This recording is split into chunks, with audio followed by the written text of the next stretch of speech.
How to turn your hobby into a small business. If you are somebody who enjoys one of these many hobbies that we are going to get into in this video, then you might be thinking to yourself, am I a small business at this point? How will I know when I'm a small business owner? Am I one now? Or do I have to meet certain criteria to be a small business owner? Hey everybody, my name is Marcella Dominguez. I am a lawyer who has been helping people with their online and offline businesses. Number one, what are some factors that you should consider in deciding whether you actually have a hobby or a small business?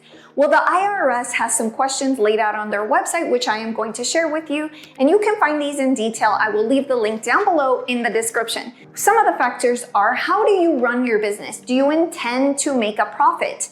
Do you change the operations of your business in order to increase profitability? Do you use special software to keep track of profits or revenue? Do you depend on the revenue for food, for housing, and to live? Number two, are there any specific criteria that you have to meet in order to be a small business owner?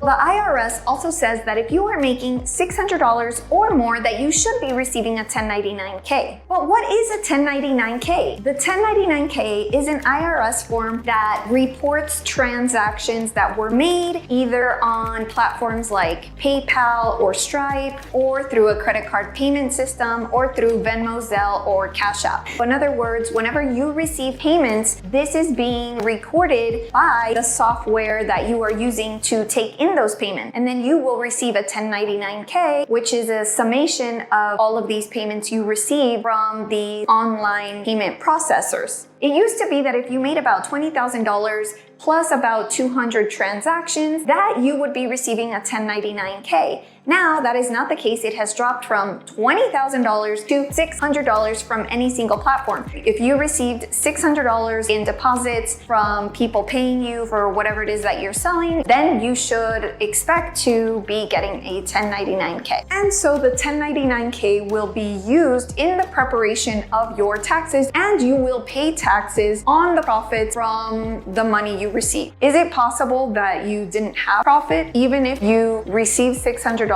in revenue? Well, yes, it is possible, but you need to speak to your accountant or a CPA, someone who is experienced in helping you understand how to deduct your business expenses against the revenue that you receive. So is it possible that you will be receiving a 1099-K even if you had a hobby and you don't really consider yourself a small business owner? Yes, it is possible that you will receive a 1099-K even if you think you are engaged in a hobby and not necessarily a small business. So what does all of this actually mean for you as the person who has a hobby and wondering if you actually have a small business? Well, if in your mind you are engaging in this hobby for the purpose of making money because you actually want to turn this into a small business and you are making well over $600, then I would recommend that you take the steps to becoming a small business owner, like having an EIN, having an LLC. And how do you have those things? Well, watch those videos right there because those go into more detail about the specific steps required to become a small business. And so going back to the 1099-K, it is going to be really important that you keep your personal expenses separate from your business expenses.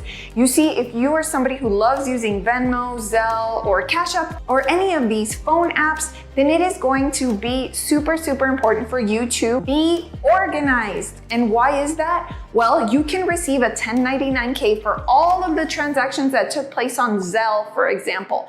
And if in those transactions, your mom sent you money because she was being nice, or your grandma sent you birthday money, and then you also received money for the sale of the goods that you sell as part of your business, then you might find yourself in a pickle because when you receive your 1099-K and it says $10,000, but $2,000 of it was from grandma and $2,000 of it was from your friend who owed you money from way back when, then you are going to have to figure out what to do about those $4,000 that should not be in the 1099-K. So your 1099-K should be reflective of the sale of the product or services that you are engaged in selling. The 1099-K should not be reflective of any other transactions that are personal in nature, because then you're going to screw this all up. So even if you only have a hobby, please make sure that you keep personal separate from hobby hobby/business. Now, I hope you're following everything I've been saying up to this point, because what I'm about to say is very, very important. If you are somebody that only wants to consider that you have a hobby and not a small business, then the IRS is not going to allow you to deduct expenses. The IRS is also not going to allow you to take any loss for any activities with regard to this hobby. So, in other words, you don't get the benefit of deducting the expenses that a small business owner would if you had a business instead of just having a hobby. So, is this a good thing or a bad thing? Well, let me just put it this way. When you're a small business owner and you treat yourself seriously in the eyes of the IRS and the law,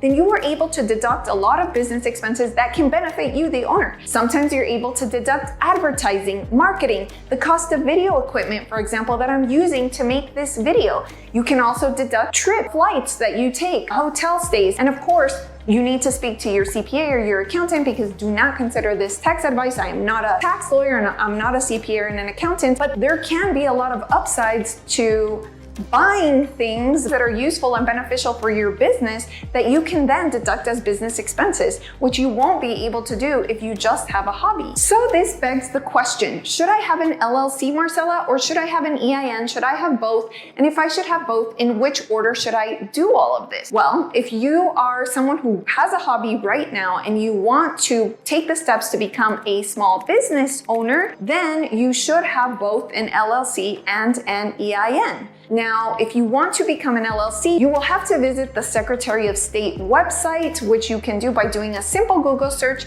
Secretary of State, and the name of your state that you live in, and you can form an LLC. Now, an LLC can take anywhere between 3 to 5 days. In Texas, it is fairly easy, and that is something that I can help you with. Just send me an email. It's always free to do so. And once your LLC is formed, you're obviously going to know what the name of it is because you have to have told it to your Secretary of State. So whatever that name is, great, congratulations. Now you're going to go apply for an EIN, and you're going to use that name, the same name that you used to obtain your LLC, and you're going to use that name when you are obtaining your EIN. Now, an EIN is basically an employer identification number. You should not let these words scare you. It is like a social security number, but specifically for your business. So you're going to obtain the LLC first in your state where you are going to be operating, and then you are going to obtain an EIN by going to the IRS website.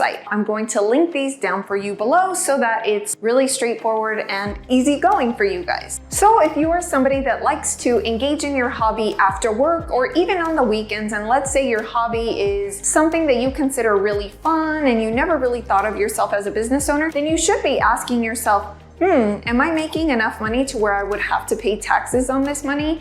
Am I making over $600? Am I using proper accounting tools? Should I consider having an LLC? Generally speaking, do you rely on this money for a livelihood? Then all of these are going to be important factors to take into account when deciding whether you have a hobby or whether you actually have a small business. So you don't really want the IRS knocking at your door because that just doesn't sound fun at all, right? So you want to make sure that you're doing things properly, but perhaps as somebody that just does this on their off time, you haven't really considered the criteria or the factors that go into deciding whether you are actually a small business. So I hope that this video helped you, and if it did, please make sure to tell me in the comments below what is your website and where can we find what you sell, because again, you never know who's watching. And for more information about an LLC and the nuances and the details, make sure to check out that video right there, because I go into more depth about LLCs and what you should know about them, which is a great follow-up to this video. So I hope to catch you in that one right there.